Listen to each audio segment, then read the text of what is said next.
This is Up Close. I'm Stephen I. Weiss. What does it mean to be set free from the strictures of one's childhood and find a calling somewhere else?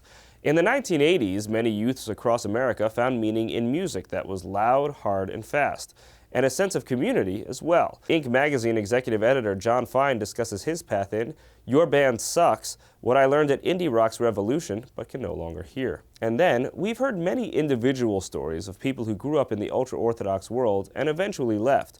But what's the larger story that they tell us when combined together? Kansas University Distinguished Professor of Jewish Studies Lynn Davidman researches that in Becoming Un-Orthodox, Stories of Ex-Hasidic Jews. But first, here's my interview with Jon Fine, who still heard well enough to answer my questions. So, whose band sucks? The title goes back to, it's somewhat tongue-in-cheek, but the title goes back to a kind of confrontational stance that I think my band had and other bands of this era had. So this is, to kind of give you the from 30,000 feet view. This is the American independent rock underground of the 80s. When this came about, what was all over the radio? Like hair metal, which is terrible, and like really bad British synth pop. And if you were looking for something else, if you wanted music that really spoke to you directly and clearly about your actual experiences, you weren't getting that from there. I know how like highfalutin and overwrought this sounds, but I mean, you had the sense that commercial radio was lying to you, MTV was lying to you, all these bands were lying to you. Therefore, you guys are lying to us, your band sucks. You keep talking about how the thing the thing that drove you to it time and again is you loved this music. What was it about this music that you loved so much? When I finally found this music, and like I don't say this lightly, but when I finally found this music, I had the sense that I'd found the music I'd wanted to hear my whole life, but more importantly, the people I was looking for my whole life. There were very few people into this kind of music in my hometown. But essentially this is a movement that was started by smart misfits, all across the country that were not fitting in one way or the other. We were all looking for each other. And in my case, I didn't know I was looking for these people. I didn't know they existed. I didn't even know to hope that they existed. I didn't even know to hope that they would be there and that they might accept me in some fashion. So the finding the tribe was incredibly important. But on top of that, the music was just so dimensionally exciting. It spoke to me very deeply. It was getting adventurous with structure and sound and composition in a way that I was looking for, but I didn't realize until I heard it. In all the many ways in which people can fall off the track because of opportunities that weren't given to them early in life. And even here, where everybody's pretty much doing as much as they can to kind of, from the certainly the Jewish parent perspective, to throw their lives away, right? Mm-hmm. To that even there, among everybody who's partying hard and doing all this stuff, that there's still something where you can come in with a set of skills and with a set of connections and so on and so forth that still leaves you better off. I found that privilege, wasn't always the thing that saved people. There was a gentleman who was in a band who's mentioned in the book who went to an Ivy League school. He was obviously a very smart kid. He OD'd. At a pretty young age. I mean, people do stupid things, people have problems, people are susceptible to that. As for, this being in a band meant diverting from some kind of path, I mean, my parents, thanks to them, were remarkably supportive of this, all throughout.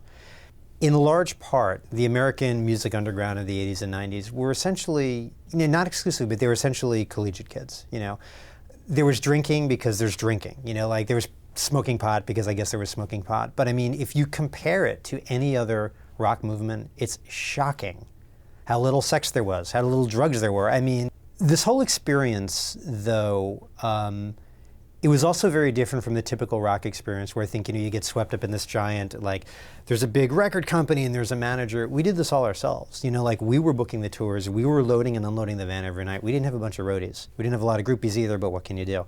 We were contacting people in Europe to make sure records got out. We were making sure that we got paid for what we did. We did this stuff. And honestly, I think that served me very well. This was the first job I had that I cared deeply about, And it taught me, it forced you to operate in sometimes really sketchy situations. And now, Lynn Davidman on the patterns we find in the lives of those who become unorthodox. I think a lot of our audience has seen in bits and pieces narratives about what it's like to go from ultra-Orthodoxy to not. What all of those are these very detailed but individual stories. Yes, it's exactly. one person's narrative. And you took the opposite approach. You've interviewed 40 people and assembled all of those stories together to try to get some sense of what happens. In a memoir, it's all one person's experience, and none of us represent our experiences with any objectivity, which isn't required in a memoir. But what I did was looked for patterns across people, thereby being able to make a larger argument about what do we get when we study Haredi defectors. And what we get is, in contrast to Christianity, which emphasizes belief, Jews emphasize practice. And so one of the most significant things that happened as they moved on out is they changed their bodily practices. That in the vast majority of the people you interviewed, in the vast majority of cases, there are one or two who decided, well, I never really believed in any of this stuff.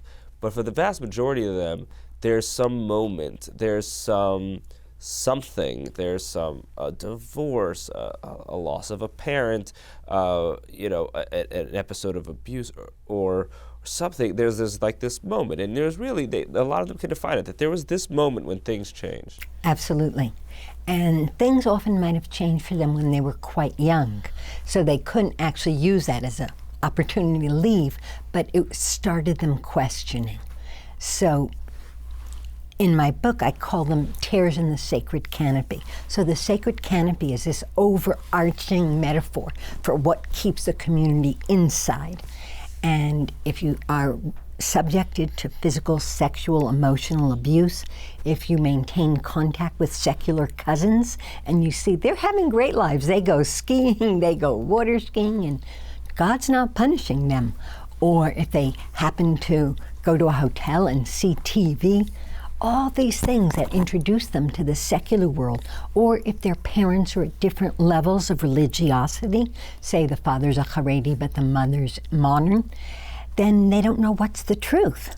And that also is confusing because Hasidism presents itself as the absolute truth.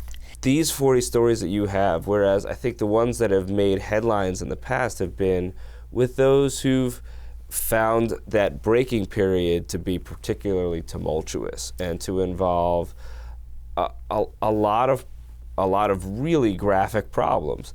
But for a lot of people, it's really just, it's okay. That's correct, but all of them describe stories of great struggling. They are afraid of losing their families. They're afraid of being punished by God because all their life they're taught if you do any sin, you're going to be punished by God right away.